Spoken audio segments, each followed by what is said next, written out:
Today, we are diving into one of the most amazing stories in all of science.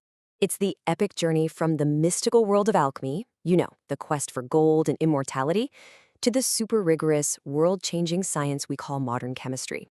It's really a story about going from magic to measurement, and trust me, it's going to change how you see everything around you.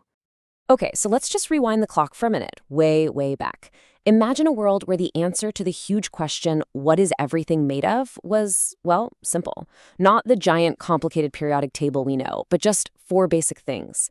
For thousands of years, this wasn't just some wild guess. It was the fundamental lens through which pretty much everyone saw reality. And the absolute masters of this worldview? The alchemists. Now, these guys weren't just scientists, no way. They were this fascinating mix of philosopher, mystic, and, proto-chemist, all chasing these incredible dreams that always seemed just within reach. So, the alchemists had this system, and it was actually pretty elegant. Everything, and I mean everything, was some combination of fire, air, water, and earth. But here's the kicker. The real magic was in their qualities. Fire was hot and dry, water was cold and wet. The alchemists believed that if you could just figure out how to tweak these qualities, you could literally transform one substance into another. That right there, that was the core of their entire dream. And believe me, their ambitions were legendary. They were chasing two ultimate prizes: transmutation, the ability to turn cheap metals like lead into pure shining gold, and of course, the elixir of life, the key to living forever. You can see right away how this epic quest for magic and power is a world away from what a modern chemist does, which is all about understanding, predicting, and creating based on cold, hard evidence. But then, as the world eases into the Renaissance, something starts to shift. A new way of thinking begins to take hold. People started to question that ancient wisdom. They wanted proof. They started to value what they could actually see and measure over what old books told them.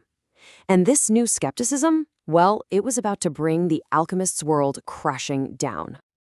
And if you want to pinpoint a single moment for this massive shift, you can look right here, 1661. That's when Robert Boyle published his game-changing book, The Skeptical Chemist. This wasn't just a book, it was a direct shot at the old way of thinking. So what was Boyle's big idea?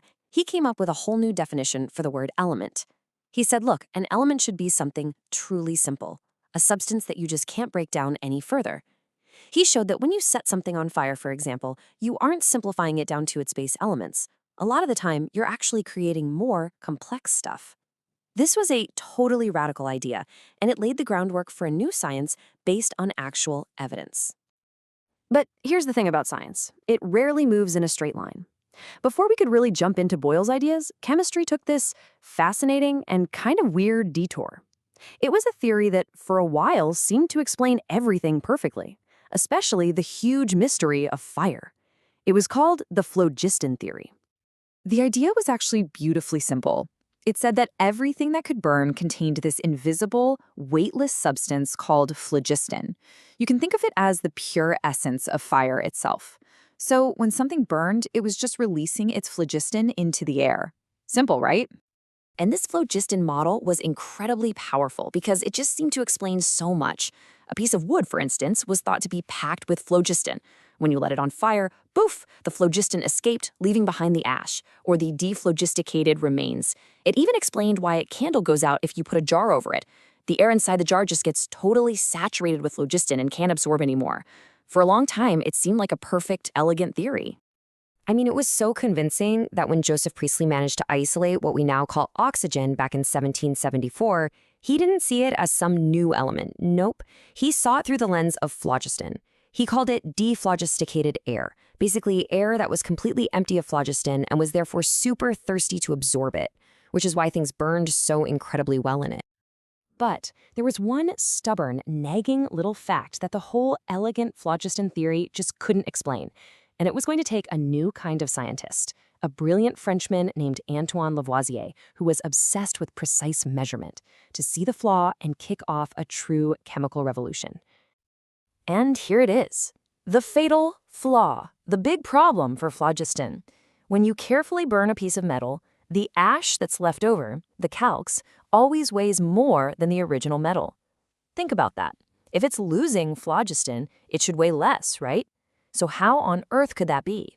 Lavoisier didn't just notice this little problem. He measured it, obsessively. He ran these groundbreaking experiments where he burned metals inside sealed glass jars, and he proved, beyond a shadow of a doubt, that as the metal gained weight, the air inside the jar lost the exact same amount of weight. The numbers always matched up perfectly. And that was it. That was the revolutionary insight. Burning isn't about losing something. It's about gaining something. The burning material is actually combining with a specific part of the air. Lavoisier took Priestley's dephlogisticated air and gave it a new, modern name, oxygen. And just like that, the ghost of phlogiston was gone for good. This single breakthrough changed absolutely everything. Lavoisier's work gave us the law of conservation of mass, that fundamental idea that matter is never created or destroyed, just rearranged.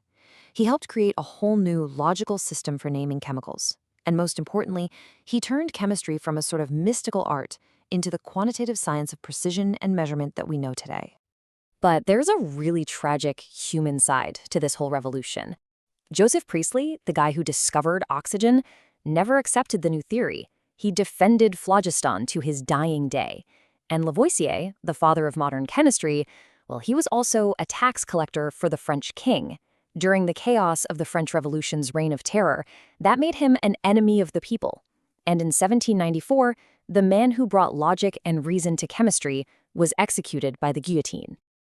So, Lavoisier laid the foundation. He proved that matter was conserved and that elements were the real building blocks. The next giant challenge was to figure out what those building blocks actually were and how in the world to organize them. So in the early 1800s, this English school teacher named John Dalton takes the next logical step. He proposes that each of Lavoisier's elements is made of these unique, tiny, indivisible particles he called atoms. And here's the key part. He figured that the atoms of each element had their own distinct, characteristic weight. But the final masterpiece, the ultimate piece of organization, came in 1869 from a Russian chemist, Dmitry Mendeleev. As he was arranging all the known elements by their atomic weight, he noticed something stunning, a pattern. Their chemical properties started repeating in these regular, predictable intervals. He called them periods. Now, the true genius of Mendeleev's table was its predictive power. This wasn't just a list, it was a map of matter. A map with blank spaces for elements that hadn't even been found yet. He was so confident he left gaps for things he called eka aluminum and eka silicon. And he predicted exactly what they'd be like, their weight, their density, everything. And sure enough, within a few years, gallium and germanium were discovered, and they fit his predictions almost perfectly. I mean, what a total triumph of scientific reasoning. And so there you have it, the full journey, from a simple, mystical world of just 4 elements to a complex, ordered, and predictive science built on over 100. This journey from alchemy to atoms didn't just give us a new science, it gave us a completely new way of seeing reality itself. Which, of course, leaves you wondering, what's the next great revolution in our understanding of matter going to look like?